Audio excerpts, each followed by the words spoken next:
4078 प्रधानमंत्री के तौर पर नरेंद्र मोदी को इतने दिन हो गए हैं, इससे आगे क्या?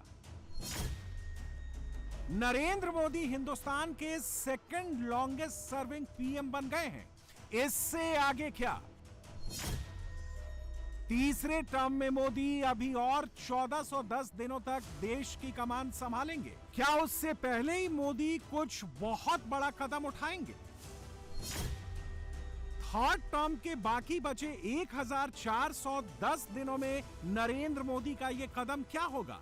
नरेंद्र मोदी ऐसा क्या करेंगे जो आज तक हिंदुस्तान का कोई दूसरा प्रधानमंत्री नहीं कर पाया? तो नोट कर लीजिए, लिख कर रख लीजिए, थर्ड टर्म के बाकी बचे 1410 दिनों में नरेंद्र मोदी का अगला टारगेट पीओके यानी पाकिस्तानी ऑक्युपाइड कश्मीर होगा। अगर बात होगी तो सिर्फ पाकिस्तान के कब्जे वाले कश्मीर की, पीओके की।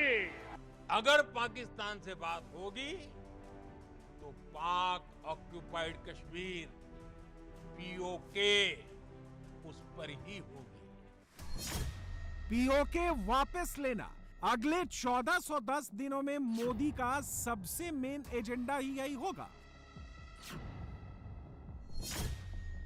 और ऐसा क्यों होगा? मोदी के लिए पीओके वापस लेना क्यों जरूरी है? आज हम इस पर बहुत बड़ा खुलासा करेंगे। खुलासा नंबर 1, पीओके में जैश-ए मोहम्मद का सरगना मसूद अजहर कैमरे पर दिख गया है। खुलासा नंबर 2, लश्कर तैयबा ने पीओके के मुजफ्फराबाद में अपने लॉन्च पैड्स को दोबारा एक्टिवेट कर दिया है। खुलासा नंबर 3, पीओके में अब्दुल्ला बिन मसूद नाम के फॉरवर्ड लॉन्च पैड की चौंका देने वाली तस्वीरें सामने आई हैं। खुलासा नंबर 4, पीओके के मुजफ्फराबाद में मौजूद जैश का चिल्लाबंदी टेरर ट्रेनिंग कैंप भी एक्टिवेट कर दिया गया है। इन सारे खुलासों के सबूत अब कैमरे पर भी आ गए हैं। पाकिस्तान के कब्जे वाले कश्मीर के टेरर कैंप्स में आतंकवादियों का जमावड़ा कैसे लगा है, वीडियो में क्या क्या दिखा है, तस्वीरों में क्या क्या दिखा है, कौन कौन दिखा है, पहले एक एक करके सारे सबूत आपको दिखाते हैं।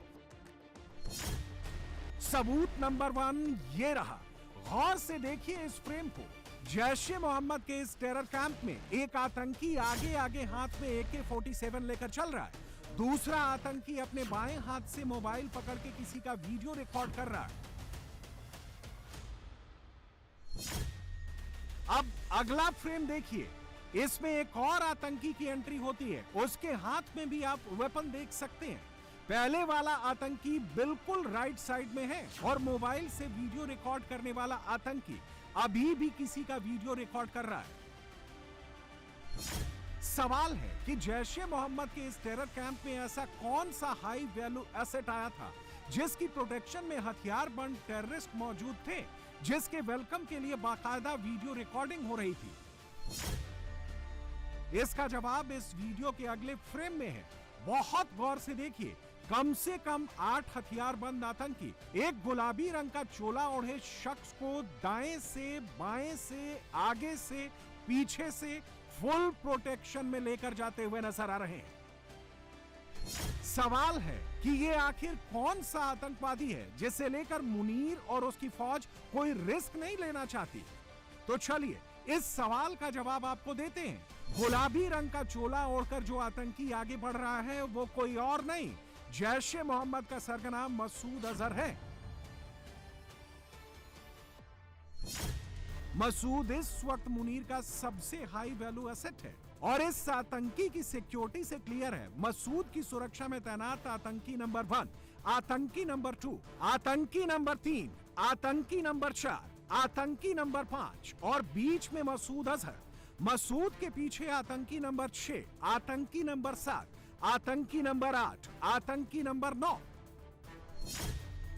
आप इस वीडियो में भी देख सकते हैं कि कैसे मसूद अजहर हाथ उठाकर सामने बैठे जैश के दूसरे आतंकवादियों की ओर इशारा कर रहा है।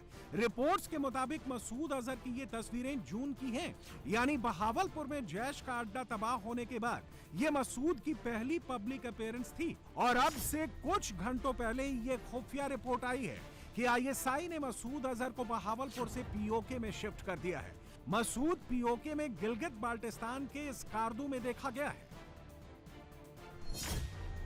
हिंदुस्तान की खुफिया एजेंसियां मसूद के एक एक मूवमेंट को ट्रैक कर रही हैं और यह ट्रैकिंग इसलिए हो रही है क्योंकि नई दिल्ली कुछ बड़ा प्लान कर रहा है। मोदी विदेशी दौरे पर रहते हुए भी अपनी डिफेंस टीम के रेगुलर टच में हैं और भारत के सीडीएस ने आज एक बार फिर कह दिया है कि ऑपरेशन सिंदूर इस वक्त भी जारी है। तो क्या अब की बार सबसे पहले पीओके में मुनीर के फेवरेट टेररिस्ट मसूद अजहर की बारी है? Everything will have to be in a new fashion. आपको एक नए फैशन में चीजें करनी पड़ेंगी। ये जो कुछ हो रहा है, ये चीजें आपके हाथ में इस वक्त नहीं है। आप जो मर्जी बातें करें, चीजें आपके हाथ में नहीं हैं। They have made everyone unsafe in Pakistan. Everyone, you are not safe anywhere. This is India's message. ये है इंडिया का मैसेज। आप कहीं पे सेफ नहीं है। ये वो चाहते हैं, यही वो कर रहे हैं, यही वो करेंगे। हमारी सारी की सारी जो पॉलिटिकल क्लास है, इंटेलिजेंस एजेंसीज, एवरीवन, हम घर में ऑक्यूपाइड हैं, बहुत ज़्यादा ऑक्यूपाइड है। और ये उनका कमाल है कि घर में इनको ऑक्यूपाई कर दो, घर में ऑक्यूपाई कर दो, बिजी कर दो। There is not a single day, एक सिंगल डे नहीं, there is not a day जिसमें 2-2, 3-3, 4-4 हमले नहीं होते। सो इंडिया आपकी कोविड डिटेरेंस भी करके रखा हुआ है, उसने नॉन स्टेट एक्टर्स को भी पकड़ के रखा हुआ है, लो इंटेंसिटी कॉन्फ्लिक्ट है, इसमें वो मजे ले रहे हैं।